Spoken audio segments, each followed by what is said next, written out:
নমস্কার বন্ধুরা, দেখুন প্রতিদিনের মতো আজও সেই পাটিগণিতের অংশীদারি কারবার থেকে দুটি অঙ্ক নিয়ে আসলাম। দুটি অঙ্কই বন্ধুরা বিশাল বিশাল ইম্পর্টেন্ট দুটি অঙ্ক। দেখুন, কথা না বাড়িয়ে শুরু করছি আজকের প্রথম প্রশ্ন।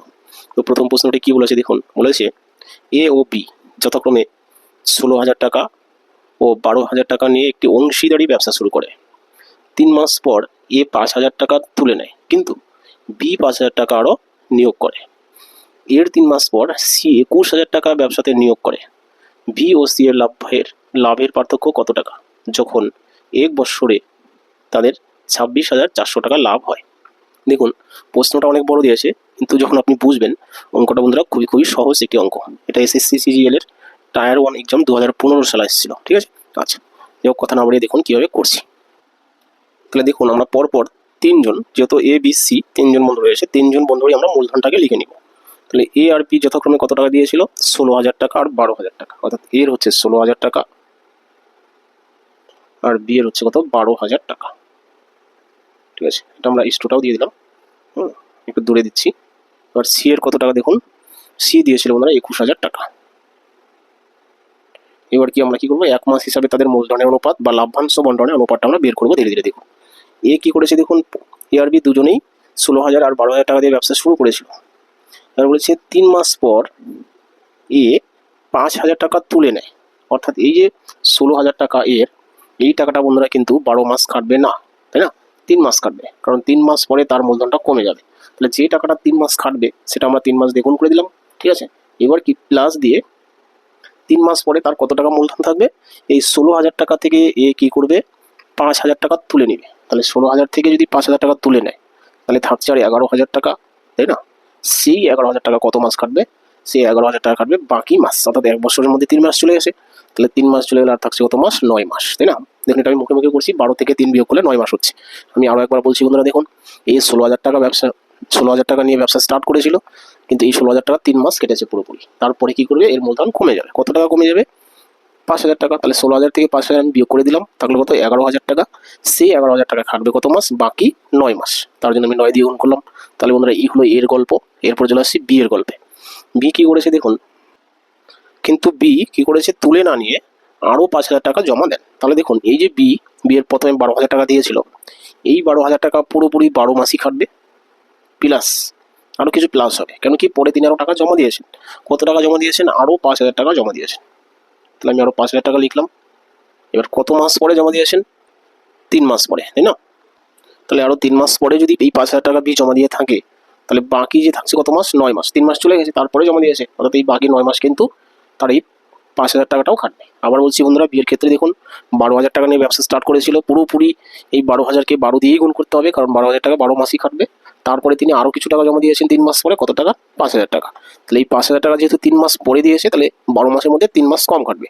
তাহলে 3 মাস মানে 12 থেকে 3 বিয়োগ করলে কত হচ্ছে? 9 মাস। বাস এই 9 মাসটা দিয়ে আমরা 5,000কে গুণ করবো, তাহলে পেয়ে যাবো কি, বিয়ের 1 মাস হিসাবে মূলধন বা লাভ্যাংশ বন্টনের অনুপাত। এরপরে চলে আসি বন্ধুরা সি এর গল্পে। সি করেছিল কি, 21,000 টাকা দিয়ে ব্যবসা স্টার্ট করেছে। দেখুন কবে স্টার্ট করেছে, দেখুন বলেছে এই যে এ 3 মাস পরে 5,000 টাকা তুলে নিলেন, এবং কি বি আরও 5,000 টাকা ব্যবসাতে যোগ করলেন। তারও 3 মাস পর, অর্থাৎ টোটাল 6 মাস পর, তাই না? তারও 3 মাস পর সি 21,000 টাকা ব্যবসাতে নিয়োগ করে। অর্থাৎ এই যে সি এর টাকা 21,000 টাকা, এটা কিন্তু বন্ধুরা 6 মাস কাটবে। কেন 6 মাস কাটবে? তার কারণ হচ্ছে, প্রথম 3 মাস পরে এ আর বি কী করলো, এ টাকা জমা তুলে নিল আর বি টাকা জমা দিল কিছু, কিন্তু তারও 3 মাস পর, অর্থাৎ টোটাল 6 মাস পর, তাই না? প্রথম 3 মাস পরে এ আর বি এটা করলো, তারও 3 মাস পর কী করলো, সি 21,000 টাকা নিয়ে ব্যবসা স্টার্ট করলো। অর্থাৎ কি, 3 টোটাল 6 মাস চলে গেল। তাহলে 12 মাসের মধ্যে যদি 6 মাস চলে যায়, তাহলে বাকি 6 মাস কিন্তু এই 21,000 টাকাটা খাটবে সি এর। ঠিক আছে, বাস এই যে আমরা এখন অনুপাতটা পাবো, সেটাই হচ্ছে 3 জনের মূলধনের অনুপাত। ঠিক আছে, বাস এই অনুপাতটা বের করার নিয়মটা একটু কঠিন আছে, তাই না? যার জন্য অঙ্কটা হয়তো বড় দেখাবে, কিন্তু বন্ধুরা আমি অনেক কিছু লিখে অঙ্কটা করাচ্ছি এই জন্য, যাতে আপনি ভালো বুঝেন। যখন বুঝবেন দেখবেন এত কিছু না লিখে আপনি শর্টকাটে ডাইরেক্ট যোগ বিয়োগ করে গুণ করে অনুপাতটা বের করে দিতে পারবেন। ঠিক আছে, যাও তাহলে দেখুন, এখানে 3 × 48,000 টাকা, আর এখানে হচ্ছে 99,000 টাকা, 9 × 99। তাহলে 48,000 টাকা আর 99,000 টাকা মিলে কত হচ্ছে, ডাইরেক্ট আমরা যোগ করে দিচ্ছি। তাহলে 48,000 টাকা আর হচ্ছে 99,000 টাকা, টোটাল হচ্ছে কত? 1,47,000 টাকা। ঠিক আছে, আচ্ছা এইচ টু। এরপরে চলে আসি বি। বিয়ে দেখুন 4 × 12 = 144, 144,000 টাকা, আর এদিকে হচ্ছে 5 নং 45,000 টাকা। তাহলে এই দুটো যোগ করুন, 45,000 আর এদিকে 144,000, কত হচ্ছে 189,000 টাকা। 189 আরও 3টি শূন্য, ঠিক আছে। বাস এরপরে H2, 6 অক্ষে 6, 6 দুগুণে 12, 3টি শূন্য, তাহলে 1,26,000 টাকা। দেখুন 1,47,000 টাকা, 1,89,000 টাকা, 1,26,000 টাকা, এটা হচ্ছে তাদের কি মূলধনের অনুপাত। এই অনুপাতটাকে আমরা একটু ছোট করে দিচ্ছি। দেখুন 3টি শূন্য আমরা কাটা দিয়ে দিলাম, ঠিক আছে।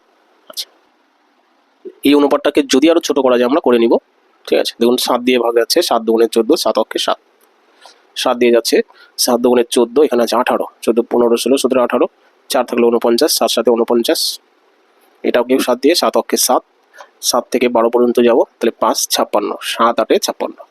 আচ্ছা, আরও কাটাকাটি যাচ্ছে, কত দিয়ে দেখুন, 3 দিয়ে, 3 7 21, 3 9 27, 3 6 18। বাস এই হচ্ছে বন্ধুরা সর্বনিম্ন আমরা অনুপাত পেলাম কত, 7:9:6। এই অনুপাতে টাকাটা আমরা ভাগ করে দিব।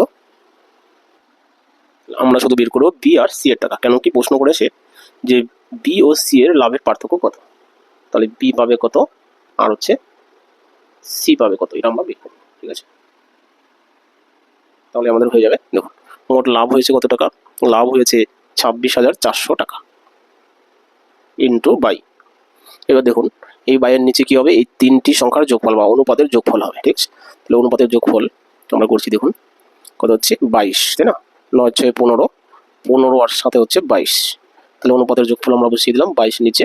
এবার আমরা বি এর টাকা বের করছি, তাই না, তাহলে বি এর অনুপাত কত পেয়েছি আমরা 9, এই 9টা যাবে উপরে। বাস এই যে আমরা কাটাকাটির ফলটা পাবো, এটা হচ্ছে কি বি এর লভ্যাংশ, ঠিক আছে। একইভাবে সি এর লভ্যাংশটা আমরা বের করবো একই নিয়মে, ইন্টু নিচে 22 হবে, আর কি সি এর টাকাটা আমরা বের করছি, তাহলে সি এর অনুপাত কত 6, এই 6 লিখবো আমরা উপরে।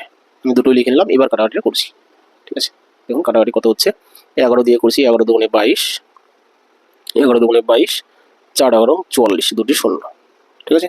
আচ্ছা 2 অক্ষে 2, 12 দুগুণে 24, দুটি শূন্য, তাহলে এদিকে আসলে কত 1200 ওকে 9, তাহলে 9 বরং কত 108, 108 দুটি শূন্য। বাস এটা হচ্ছে কার টাকা, বি এর টাকা। একইভাবে আমরা সি এর টাকা বের করবো, কত হবে দেখুন, সি এর টাকা হবে এই যে আমরা 1200 পেলাম, তার সাথে 9 গুণ করেছি, এটা পেলাম, ঠিক এই 1200 সাথে 6 গুণ করুন ডাইরেক্ট, বা এই দুটো আমরা কাটা দিয়ে এখানে আমরা ডাইরেক্ট লিখতে পারি কত 1200, তাই না। উপরে যেহেতু কাটাকাটি করলাম তাহলে নিচেটা করছি না, তাহলে 6 বরং কত 72, ঠিক আছে। বাস তাহলে আমরা কি এ আর সি আর বি এর টাকা পেয়ে গেলাম। এবার বলেছে বি আর সি এর লাভের পার্থক্য কত, অর্থাৎ এই দুটো আমরা ডাইরেক্ট বিয়োগ করে দিব, বাস এখানে অঙ্ক হয়ে যাবে। তাহলে দুটি শূন্য, তাহলে 8 থেকে 2 গেলে 6, 10 থেকে 7 গেলে 3, 3,600 টাকা।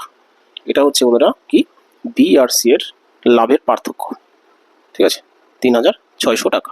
অপশন নাম্বার সিতে দেখুন এটা রয়েছে, অর্থাৎ অপশন সি হচ্ছে বন্ধুরা উত্তর, ঠিক আছে। তো আশা করি অঙ্কটা বুঝে থাকবেন, যদি বুঝে থাকেন অবশ্যই লাইক কমেন্ট শেয়ার করবেন, নতুন বন্ধুরা চ্যানেলটি সাবস্ক্রাইব করবেন। অনেকে মনে হতে পারে যে এই অঙ্কটা বড়, অনেক টাইম লাগবে বন্ধুরা। হ্যাঁ, পরীক্ষার হলে বিশেষ করে চাকরির পরীক্ষার হলে সবগুলো অঙ্কই কিন্তু শর্টকাট হয় না, সবগুলো অঙ্কই আপনি শর্টকাট করতে পারবেন না। এই অঙ্কটা আপনি যতই চেষ্টা করুন একটু বড় হবে, কারণ সংখ্যাগুলি অনেক বড় বড়। যাই হোক দেখুন, আশা করি বুঝে থাকবেন, যখন অঙ্কটা আপনি শিখবেন দেখবেন এটাও হাইস্ট 7-8 সেকেন্ড হয়তো লাগবে, ঠিক আছে। আচ্ছা কথা না বাড়িয়ে শুরু চলে আসছে বন্ধুরা পরের প্রশ্ন। দেখুন তো এই হলো বন্ধুরা দ্বিতীয় প্রশ্ন। তো এটা প্রশ্ন কি বলেছে দেখুন, এটা WBCS এর মেন পরীক্ষা এসেছিল 2015 সালে। বলেছে এ ও বি যথাক্রমে 30,000 টাকা ও 50,000 টাকা নিয়ে একটি অংশীদারি ব্যবসা শুরু করে। 6 মাস পর এ আরও 40,000 টাকা দেয়, কিন্তু বি 10,000 টাকা তুলে নেয়। বছরের শেষে 6175 টাকা বা 6,175 টাকা লাভ হলে এ পাবে কত টাকা। অনেকটা একই রকমের প্রশ্ন, প্রায় আমরা একই নিয়মে মূলধনের অনুপাত বা লাভ্যাংশ বন্টনের অনুপাতটা বের করব, একটু আলাদা এবং একটু শর্টকাট আছে এটা। দেখুন তাহলে দেখুন এ আর বি, এর টাকা কত টাকা 30,000 টাকা, এ 30,000 টাকা দিয়েছে ব্যবসা শুরুতেই, আর বি দিয়েছে কত টাকা 50,000 টাকা। বাস এবার পরবর্তীতে কি হয়েছে দেখুন সেই গল্পটি। বলেছে যে 6 মাস পর এ আরও 40,000 টাকা দেয়, তাহলে দেখুন এর যে মূলধনটা আছে পরে তিনি তুলে যদি না নিয়ে থাকে তাহলে এই টাকাটা পুরোপুরি 12 মাসই কাটবে, হলো প্লাস কি হবে আরও যেহেতু টাকা দিবে তার জন্য প্লাস হবে। কত টাকা দিয়েছে পরবর্তীতে 40,000 টাকা, তাহলে সেটা আমি লিখছি 40,000 টাকা। এবার 6 মাস পরে দিয়েছি এটা, তাই না, তাহলে 6 মাস পরে দিলে 12 মাসের মধ্যে আরও 6 মাস থাকছে, সেই 6 মাস এই 40,000 টাকাটা ব্যবসায় কাটবে। বাস এর কাজ শেষ। এরপরে চলে আসি বি এর কাজ। বি কী করেছে দেখুন, বি 10,000 টাকা তুলে নেয়, অর্থাৎ এই যে কত টাকা, 50,000 টাকা। এই টাকাটা কিন্তু বন্ধুরা পুরোপুরি ক মাস কাটবে, 6 মাস কাটবে, ঠিক আছে। কেন 6 মাস? কারণ 6 মাস পরে তিনি কিছু টাকা তুলে নেন, তাই না? তাহলে কত টাকা তুলে নেন দেখুন, 50,000 টাকার মধ্যে থেকে 10,000 টাকা তুলে নিয়ে আসে, তাহলে থাকছে কত টাকা, 40,000 টাকা। 40,000 টাকা এই টাকাটা কাটবে বাকি 6 মাস, তাই 6 দিয়ে গুণ। আবার বলছি বন্ধুরা, বি 50,000 টাকা নিয়ে ব্যবসা স্টার্ট করেছিল, পুরোপুরি 6 মাস এই 50,000 টাকাটা খাটলো ব্যবসায়, তারপরে কী করলো, তিনি কিছু টাকা তুলে নিয়ে নিলেন 10,000 টাকা। তাহলে 50,000 থেকে 10,000 গেলে থাকছে কত, 40,000 টাকা। এই 40,000 টাকাটা কাটবে কয় মাস, 6 মাস, কারণ 6 মাস পরে এটা ঘটেছে, তাই না? বাস এই যে আমরা ফলগুলো পাবো সেটাই হচ্ছে বন্ধুরা কি, এ আর বি এর লাভ্যাংশ বন্টনের অনুপাত। তাহলে দেখুন এখানে 3 বারং 36,000 টাকা, আর এদিকে 4 24,000 টাকা। তাহলে 24,000 আর 36,000 মিলে কত হচ্ছে, আমরা মুখোমুখি করে দিলাম। তাহলে 36,000 আর ওদিকে 4 24,000 মিলে হচ্ছে 60,000 টাকা, তাই না? 60,000, 4টি শূন্য, বা কোনটা আপনি এইভাবে করতে পারেন। এই 3 বারং 36 আর এদিকে 4 24, তাহলে 36 আর 24 মিলে 60, আর এখানেও 4টি শূন্য, এখানে 4টি শূন্য আছে কমন, মাস। এই হচ্ছে এর মূলধন। এরপরে চলে আসে বি এর মূলধন। এই যে দেখুন 5 6 30, 4টি শূন্য, এদিকে 4 24, 4টি শূন্য। তাহলে 30 আর 24 কত হচ্ছে, 54, তাই না?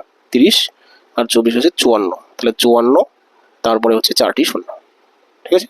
বাস এভাবে করলাম গুণটি, আপনি যেভাবে ইচ্ছা করতে পারেন। দেখুন এবার কি করবো আমরা, 4টি শূন্য কাটা দিয়ে দিলাম, তাহলে অনুপাতটা একটু ছোট হয়ে গেল। এবার কি 6 দিয়ে কাটাকাটি যায়, 6 10 60, 6 9 54, তাহলে 10:9। এটা হচ্ছে তাদের মূলধনের অনুপাত। বাস এই অনুপাত আমরা কি করবো, 6,175 টাকা ভাগ করে দিব, তাহলে এ কত টাকা পাবে, এটা প্রশ্ন করেছে, তাহলে আমরা দিয়ে দিচ্ছি ডাইরেক্ট এ পাবে কত টাকা থেকে, 6,175 টাকা থেকে, ইন্টু বাই কি করবো, এই দুটি সংখ্যার যোগফল কত, 19 নিচে বসলো, যেহেতু এর টাকা বের করছি, এর অনুপাত কত 10, সেই 10টা উপরে দিয়ে দিলাম। বাস এইটুকু অংশ আমরা কাটাকাটি করে যা পাবো সেটাই বন্ধুরা এর মূলধন বা এর লাভাংশ, ঠিক আছে। দেখুন কাটাকাটিটা, তাহলে কাটাকাটিটা আপনি নিজের মতো করে করবেন। 19 × 19, 325, 19 এটা হয়, ঠিক আছে।